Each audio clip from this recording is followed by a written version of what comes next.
அஸ்ஸலாமு அலைக்கும் வரஹ்மத்துல்லாஹி வபரகாத்துஹு. அல்ஹம்துலில்லாஹ். அளவற்ற அருளாளனும் நிகரற்ற அன்புடையனுமாகிய அல்லாஹுவின் திருப்பெயரால் ஆரம்பம் செய்கின்றேன். அன்பிற்குரிய சகோதரர்களே, அல்லாஹுடைய மார்க்கம் என்பது அற்புதமானது, மிகவும் எளிதானது.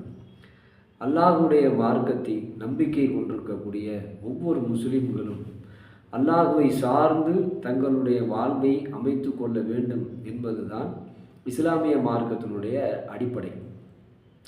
ஆனால் நம்முடைய சமுதாய மக்களிடத்தில், பெரும்பான்மையான மக்களிடத்தில் ஒரு மிகப்பெரிய அறியாமை குடிகொண்டிருக்கின்ற காட்சிகளை பார்க்கிறோம். அந்த அறியாமையை ஒழிப்பதற்காக ஏராளமான அறிஞர்கள் தங்களுடைய வாழ்வியலை செலவு செய்து பாடுபடுகிறார்கள். ஆனாலும் கூட அதன் வழியில் செல்லுகிற நிறைய மக்களை பார்க்க முடிகிறது. அறியாமை என்று சொன்னால் மிகவும் ரொம்ப எளிதாக புரிந்து கொள்ள வேண்டிய ஒரு விஷயத்திற்காக ஒரு பெரும் சிரத்தை எடுக்கிற காட்சியை பார்க்குறோம். இப்போ ஒவ்வொரு முஸ்லிம்களும் இறைவனை தொழுகின்ற பொழுது ஒவ்வொருத்தரும் தன்னுடைய தொழுகையில் அல் ஃபாத்திகா சூறாவை ஓதிதான் தொழுகை நடத்த வேண்டும். அல் ஃபாத்திகா சூறா இல்லாத தொழுகையாக சேராது. அந்த அளவுக்கு நபிகள் பெருமானார் ஸல்லல்லாஹு அலைஹி வஸல்லம் அவர்கள் சூரத்துல் ஃபாத்திகாவினுடைய அந்த அத்தியாயத்தை பற்றி இந்த சமுதாயத்திற்கு உபதேசம் செய்திருக்கிறார்கள். அப்போ ஒவ்வொரு தொழுகையிலும் அந்த சூரத்துல் ஃபாத்திகாவை குறித்து அல்லாஹ் ரப்புல் ஆலமீன் திருக்குரானில் சொல்லுகிற பொழுது கூட திரும்ப திரும்ப ஓதக்கூடிய 7 வசனங்களை உங்களுக்கு நான் அருளவில்லையா என்று அல்லாஹ் ரப்புல் ஆலமீன் சொல்லி காட்டுகிறார்.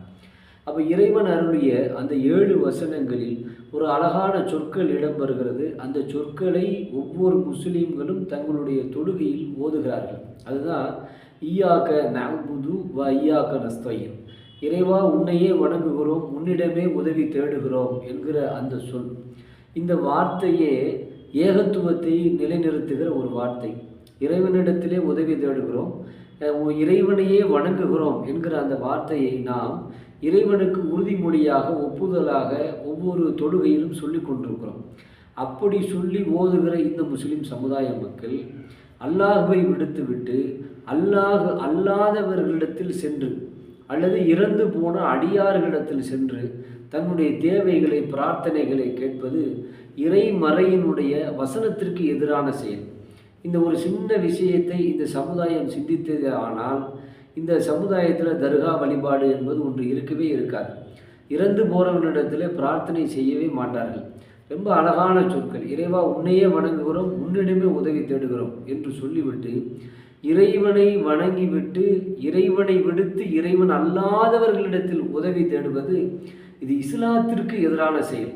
திருமறை குர்ஆனுடைய கூற்றுக்கு எதிரான செயல், ஏகத்துவத்திற்கு எதிரான செயல். அப்போ இதையெல்லாம் முஸ்லிம்கள் கவனத்தில் கொண்டு தன்னுடைய வாழ்வியலை அமைத்து இறைவனை மட்டுமே வணங்கி இறைவனிடத்தில் மட்டுமே பிரார்த்தனை செய்து நம்முடைய தேவைகள் அனைத்தையும் அல்லாஹ்விடத்தில் கேட்டு பெற்று இம்மையிலும் மறுமையிலும் வெற்றி பெறக்கூடிய மக்களாக வாழ்வதே ஒரு முஸ்லிமுக்கான அடிப்படையான வாழ்வியல். அப்படிப்பட்ட நல்ல மக்களாக அல்லாஹ் ரப்புல் ஆலமீன் உங்களையும் நம்மையும் ஆக்கி அருள் புரிவானாக என்று கூறி என்னுடைய இந்த சிறிய உரையை நிறைவு செய்கிறேன்.